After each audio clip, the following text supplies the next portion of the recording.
राधे राधे, जय श्री कृष्णा, जय सीताराम। आज सुनिएगा वैशाख मास महात्म का 19वां अध्याय। तो श्रुतिदेव कहने लगे कि वैशाख महात्म का फल और भी सुनो। पांचाल देश के राजा भूरियश का पुत्र पुरुयश नाम वाला अत्यंत पुण्यात्मा तथा बुद्धिमान था। पिता के मरने पर वह राजा बना।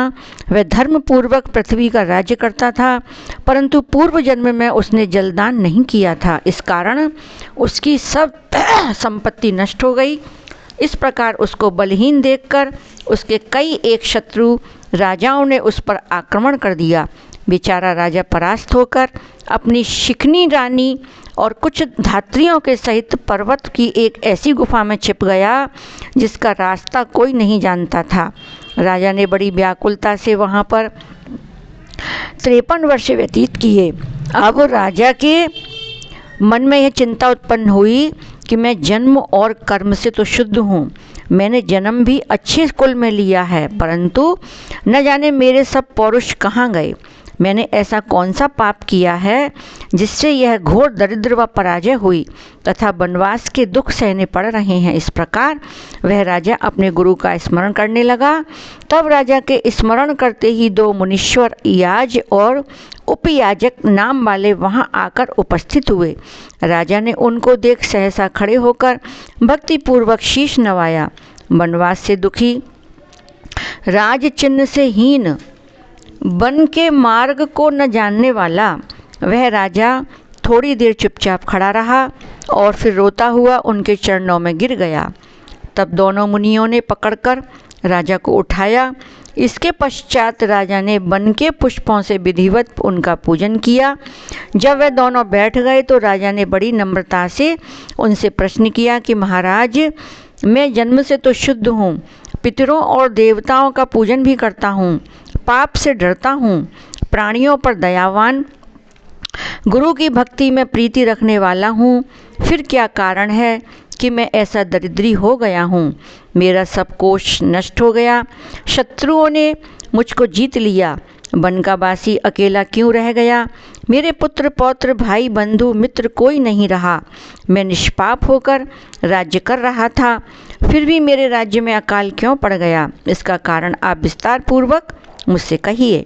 राजा के ऐसे वचन सुन थोड़ी देर सोचकर वह दोनों मुनि याज और उपयाजक कहने लगे कि हे राजन, तू अपने दुख का कारण सुन।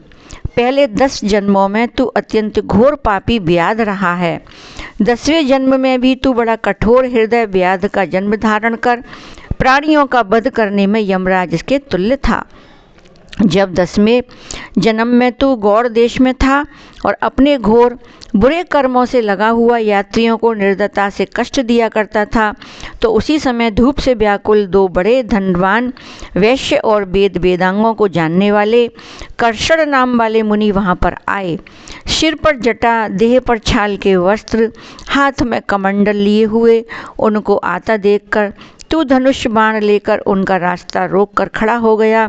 फिर उनमें एक वैश्य को मारकर तूने सब धन छीन लिया।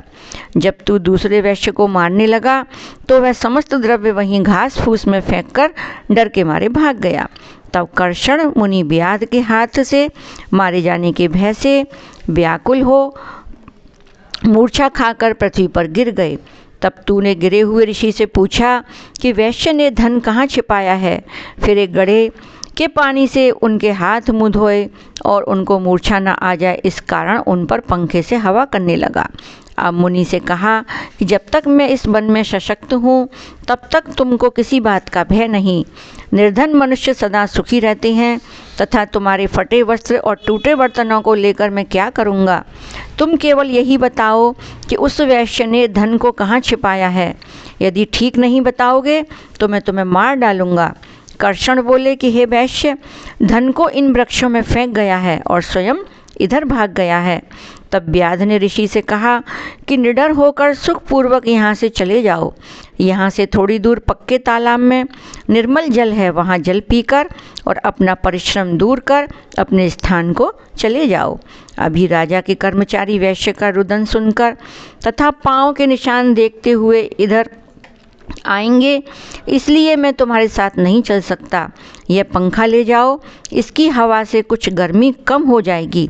इस प्रकार तुम पंखा देकर गहन वन में चले गए। इसलिए यद्यपि तुमने कार्यवश उसकी सेवा की थी, परंतु वैशाख मास की प्रचंड धूप में तुम्हारे द्वारा की गई इस सेवा के परिणाम स्वरूप तेरा जन्म विशाल राजवंश में हुआ।